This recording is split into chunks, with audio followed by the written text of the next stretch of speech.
দুই নং কলাইগাঁৱৰ বিনয় মালাকাৰ নামৰ এগৰাকী ব্যক্তিৰ উৎপাতত ওচৰ চুবুৰীয়া অতিষ্ঠ হৈ পৰিছে।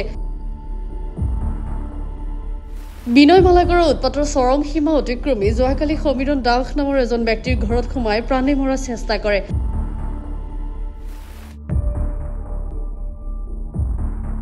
ঘটনাস্থলীৰ পৰা সমীৰণ দাস নামৰ ব্যক্তিজনে কোনোমতে প্ৰাণ বচাই পলায়ন কৰে।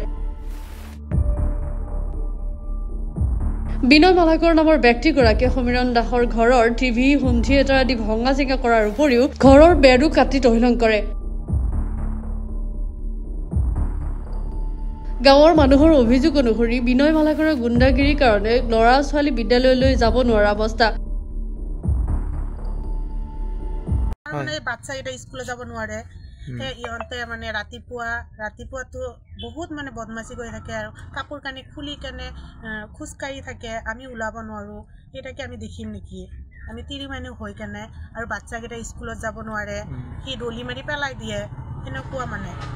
আৰু দা লৈ ঘূৰি থাকে, কটাৰী লৈ ঘূৰি থাকে। মানুহজন কিবা মানসিকভাৱে বিকলগ্ৰস্ত নাই নাই, এনে ভালে নাজানো আমাৰ লগত বা কিয় এনেকুৱা কৰে। আৰুতো মানুহ আছে তাৰ লগত নকৰে, মানে আমি মানে 4-5টা ঘৰ সিহঁতৰ লগতে লাগি থাকে। মানে সেই মানুহজনৰ ঘৰ ক'ত? ইয়াতে ওচৰতে। আপোনালোকে এই বিষয়ে আৰক্ষীক জনাইছে? আপোনালোকে যিহেতু আপোনালোকৰো অসুবিধা হয়, আপোনালোকে এই বিষয়ে আৰক্ষীক জনাইছে নে নাই? জনাইছে। মালিকে কৈছে হয়। এতিয়ালৈকে আৰক্ষী অহা নাই, আহিব বুলি কৈছে। সন্ধিয়া মানে আহিব। ঠিক আছে। আমাৰ হৈছে মানে মই কালি তাতে থাকবা যাওঁতো, চলিটোৱে ল'ৰাটোৱে ঘৰত থাকে। থাকোঁতে আমি তাতে ঘুমাৱাৰ পিছত 12টা বাজে না, 12টামান বাজতে সি ফোন মাৰি আছে, অ মা আমাৰ দা দি কোবাই আছে, বেৰা চেৰা ভাঙি আছে, ওলাবা নোৱাৰো, মই ওলালি মোক কাটবো, পালি জুই লগাই দিব ঘৰত, এনেকে কৈ আছে আৰু সি। তাৰপিছত আমি ভাবছো আৰু সব জাগাত ফোন কৰলো, কৰি পেলাই আমি গিটা লগ হৈ আহিছো, আহি পেলাই ইহঁতক ওলাই পেলাই চাজি টিভি চিভি ভাঙি এইগিলা সব নহা কৰি দিছে আৰু। তাৰপিছত ইয়াক মাতি লৈ গেলো আৰু তাতে ঘুমাবি, তাতে ঘুমাইছি। ঘুমাৱাৰ পিছত আকৌ থাকিলো আৰু আমি, আৰু অহা নাই কোনো। কোনে কি মানে কি আপোনালোকৰ অসুবিধা কিনে কৈছিল? কোনে কৈছে?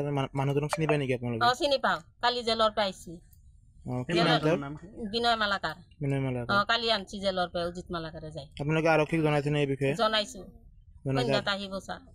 আহিব সন্ধ্যাত আহিব। এই জাগাখিনিৰ কি হয়? জাগাখিনিৰ নামটো কৈ দিয়ক। আমাৰ এইখিনি 2 নম্বৰ কলাইগাঁও। 2 নম্বৰ কলাইগাঁও।